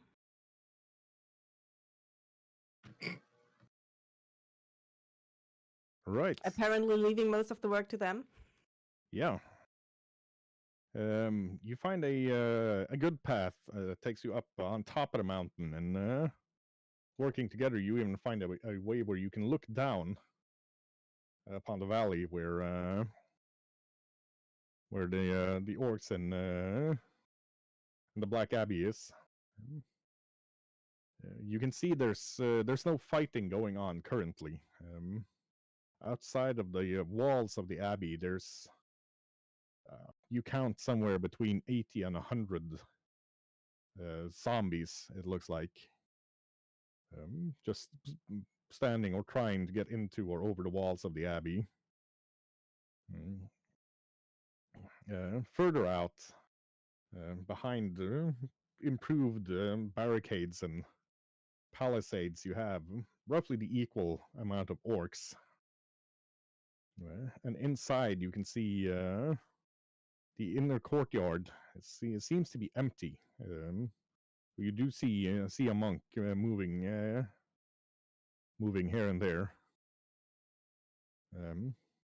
Estrella also catches sight of a dwarven woman with axe and shield, who seem to be commanding the monks and the villagers inside of the abbey.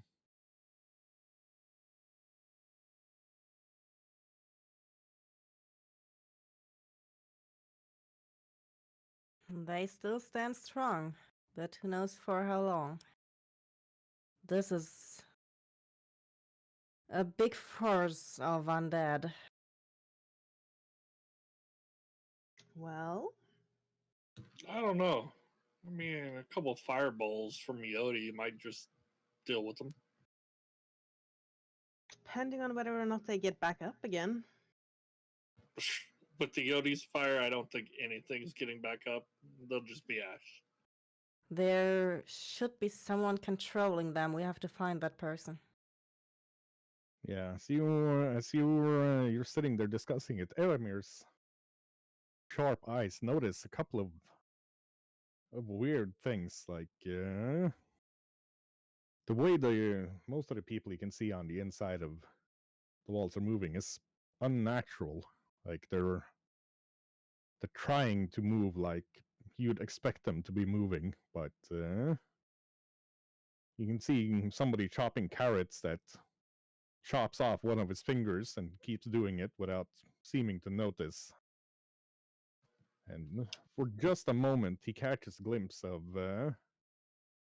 somebody very tall, well armored, with a huge scythe in the shadows of the courtyard inside of the temple. Before the individual disappears into the shadows again. Probably the size of a large ogre or hill giant. Yeah, I don't think that's quite right. I think the whole place has been taken over. Did you see that? No, what did you see? Well, the dude chopping carrots just chopped his finger off and continued chopping carrots. And there was some large fellow with the scythe for a brief second inside the courtyard. So they either have been infiltrated or are already dead. This is not good. But why are the forces still out here then? Maybe a trap? I would say it's a trap. A trap for whoever comes to rescue them? Or they are waiting for their forces inside to open the gates for them. I don't know what they are waiting for, but that's also a possibility. Could this be a trick from the Abbey itself that they are making the illusion that they have more people than they actually do?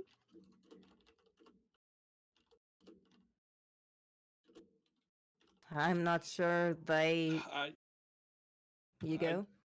I wouldn't think that they would manifest an illusion of a dude with the scythe. There's probably a True. lich or something.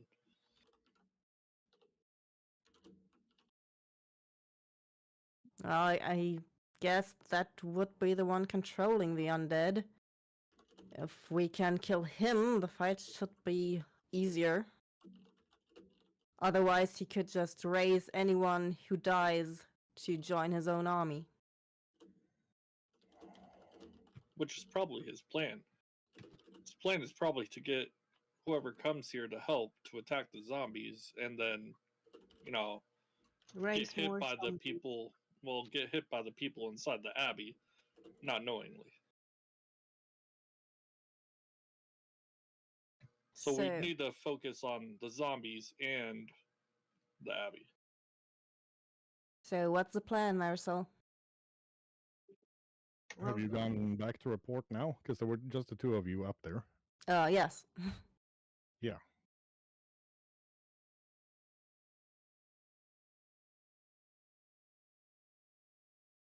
Well, we should definitely talk to the others and the knights. Perhaps we could send out a smaller band like, say, ours and see if we can get behind enemy lines and see what's actually going on.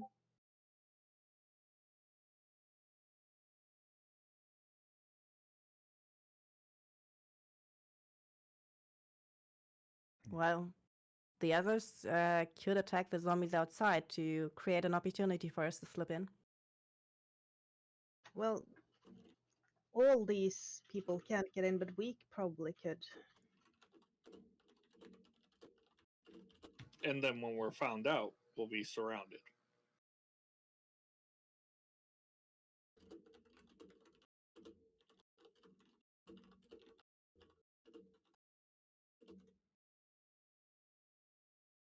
Well, Roland looks at you. Well, if they are just a mass of zombies outside, we can ride them down, give you a diversion, perhaps pull the orcs into attacking the zombies, and then use our superior speed to fall back. From the sketch you made, looks like if we fall back up onto the road here with our archers and crossbowmen and a solid line of men at arms, we could hold against a far superior force for a while, be it orc or zombie. That would be good because they certainly outnumber us. I'm in for hitting them hard and fast. I think between, Yodi's fireballs and my, lightning, we can take out a vast number of them if they're unsuspecting and grouped up. That is true. It is not a bad battle plan. Your mercenary group, you know better what all of you are good at. If you wish to try to get into the keep to kill their leader, we will cause a diversion. If you wish to join us in the melee outside, go in with strength of arms, and then you are more than welcome to do so. But you will need to decide. It will affect what tactics I can use with my little force here. We could combine it. The fight can be opened with fire and lightning, and when they are still tumbling because of this unexpected hit, you can come in with your cavalry and then retreat as planned. But you would have to fight fewer numbers. And as soon as they have shot their magic, they can join us again to sneak in. Well, I do appreciate this offer. I would be a fool to not take advantage of the magical power of the white fox and your dragon. But I worry if you have a giant in there, would you not need this explosive power for yourselves? Edamir, Iodi, what do you say? You know your powers best. I mean, we can do much work doing this, but charging headlong into an army, maybe not smart.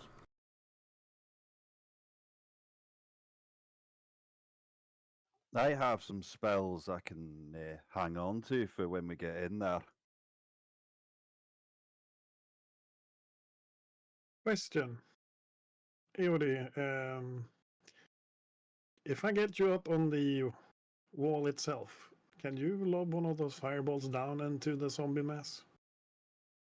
Yodi could definitely do this. Because we could actually sneak up on the wall and then start it off with a fireball from the wall and then proceed down.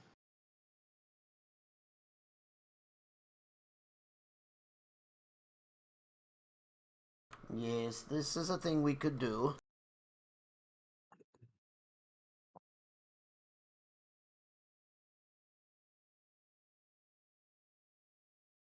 I do not know if Yodi will have enough spells to kill most of these zombies, however. It will be enough to reduce the numbers. We should trust the knights.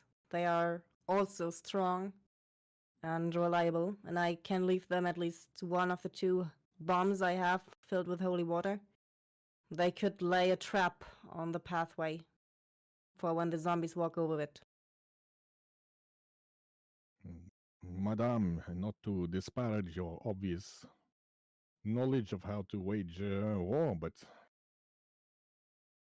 my squadron, with the support of our men at arms, we can easily handle this amount of zombies if that's all there is, as long as they are not any special kind. They are slow, they are stupid, they are not armored. It would be like hacking down stalks of wheat for us and then moving on before they can attack. The orcs, however, more worried about them. They are intelligent, they have weapons, probably their own archers.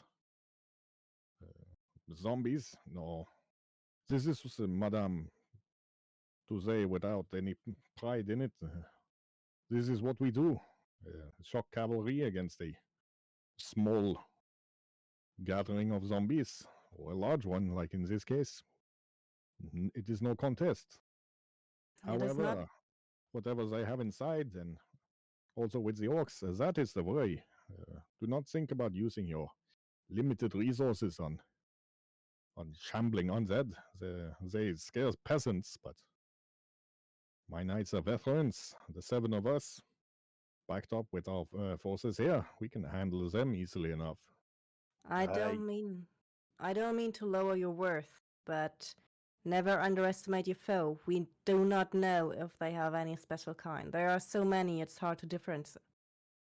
And It's true. why let go of an advantage you could have? Never underestimate your foe, even if you think it's easy. That leads your man to death. Estrella, it's true what you're saying, but we need that advantage more than they do. They are trained men at arms, they are knights. They have fought for a long time together and they know what they are worth and what they can do.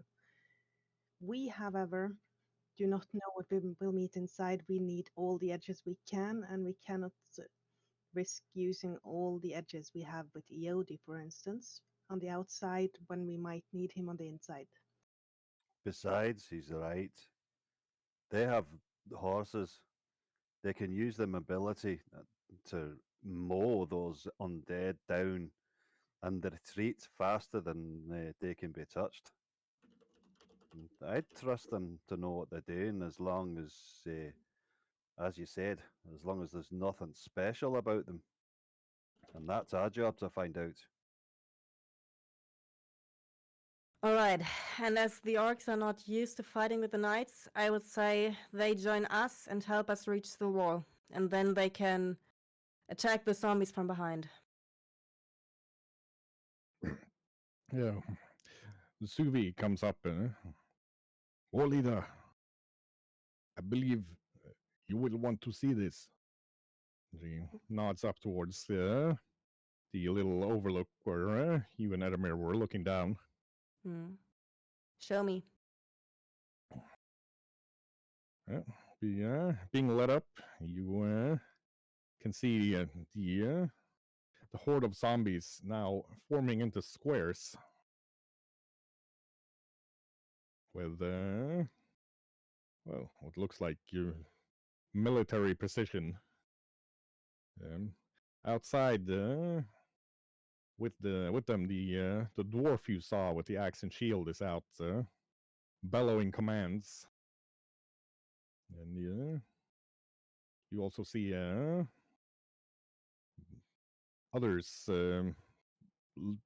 looking. Well, from this distance, hard to say whether they're zombies or not, but they're moving with a purpose, setting up the zombies into 4 squares. And, seems like they're readying for a fight. Inside of the walls, you see this individual.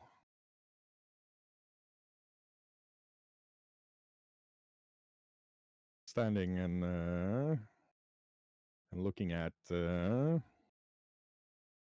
looking down from the inner keep at the zombies forming up.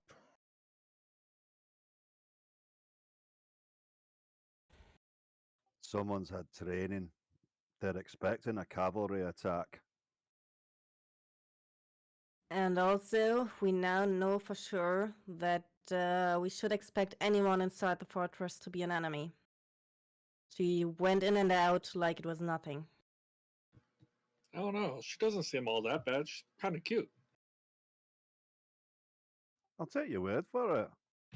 It looks all weird and purple to me.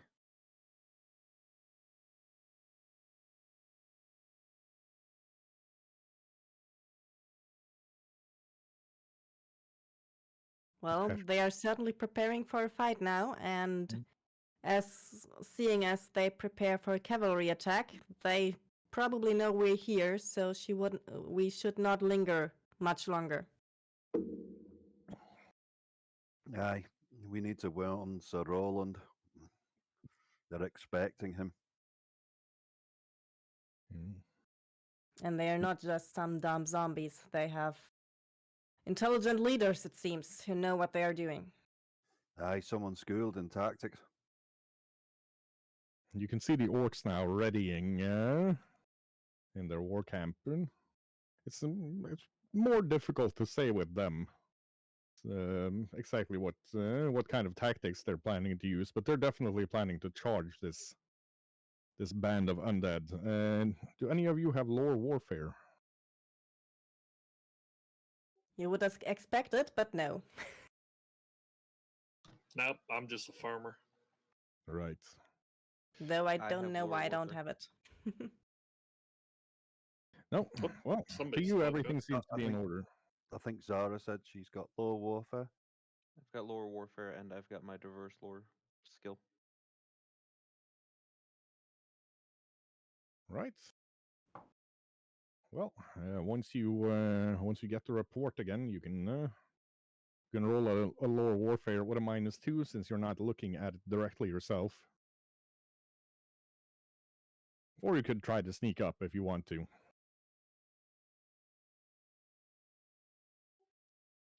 Yeah, I'm gonna sneak up. Ooh, not the super deadly one that I was expecting from you or Tolmar. Yeah, Zara can now see the same things. Yeah. What are you rolling the diverse lore on? It covers anything that it covers all lores. Ah, right. Okay. Yeah, it. You're no expert, but from the look of it, some of those orc war bands are either dragging their feet or intentionally planning on letting some of the other ones take the brunt of the fighting before they get involved. Looks to be about a third of them. But the third that is most heavily armored and armed and the largest ones.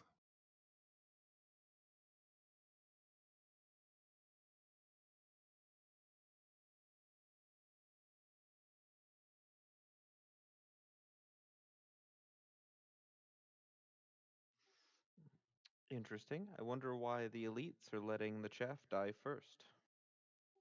That's not very orcish of them. That is a very unorcish thing to do from everything Zara knows about him. Probably the ones influenced by evil spirits, as Suvi said. The large creature with the sight, you've never seen or heard of anything like it. Can I roll directly on her? Um, sure. Yeah. Well, in this case, Because the spirits whisper to me. That's how I know things. the spirits do whisper to you. The only thing that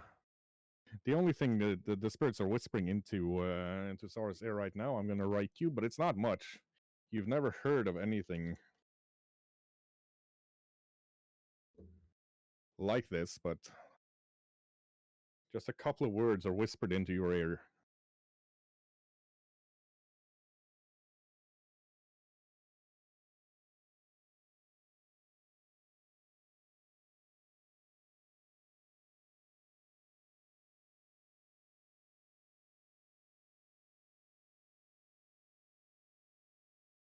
You would know enough to have heard about the name.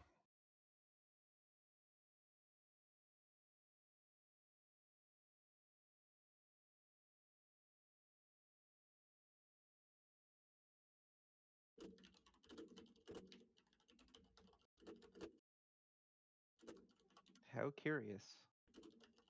Something I know nothing about.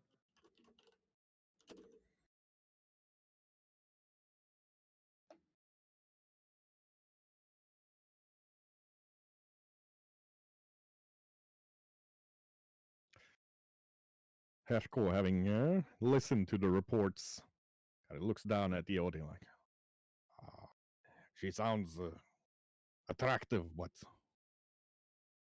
from the description, the skin color is too dark.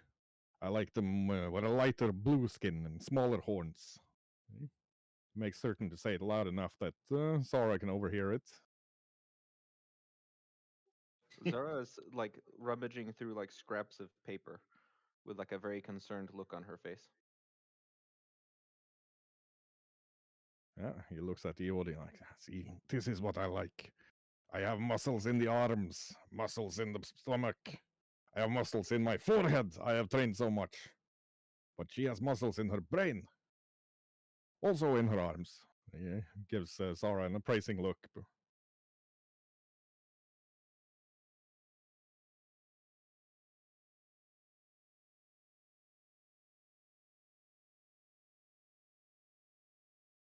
Yes, well, good hunting, good sir.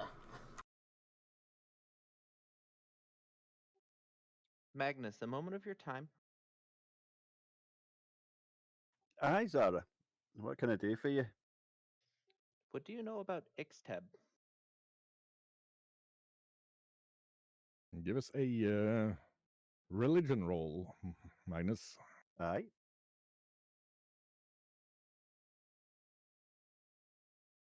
Well, you know that up until about 200 years ago, Ixtab was the goddess of undeath.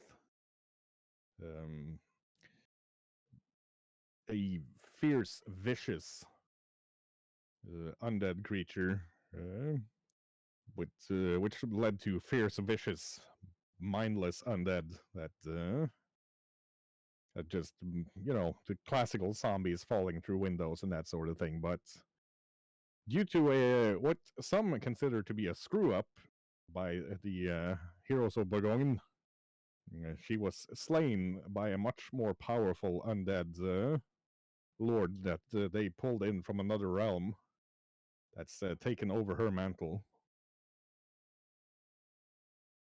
Magnus passes this on to Zara without mentioning any names.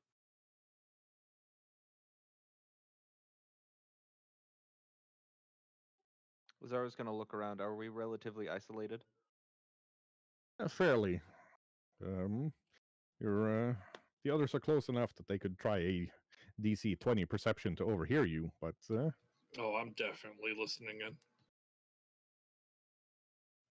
I am not. I'm trying to assess the situation.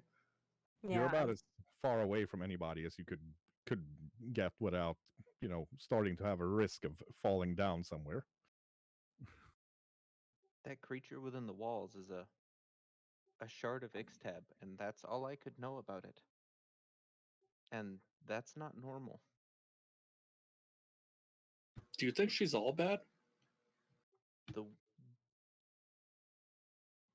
Zara glares at Edamir.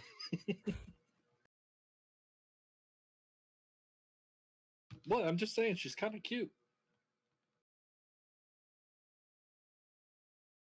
That has nothing to do with anything that we're talking about.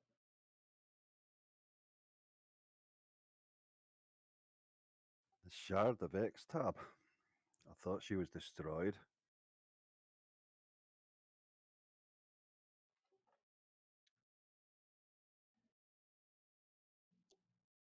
And on that note, since people have to get up at 03:10 to go to work and we can't go overtime today to get into fights, we will leave the planning to up until next Sunday when we can hopefully play. Easter's a bit wonky, but I'm fairly confident we can run a session. If we can't, it'll go out on mine and Tolmar's and Shion's discords at the very least to let people know that we won't be able to. However, on that note, thank you all for joining in.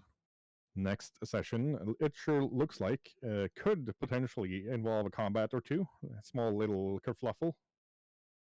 But we'll know when we know. Up until then, y'all have a great week, have a great Easter, and we'll let Mr. Tolmar, our master streamer, find somebody to raid. And as usual, this episode will be up somewhere between Monday and Wednesday on the YouTubes. But for now, stay safe, stay healthy, take care of each other, and goodbye. Bye. Bye. bye. Bye.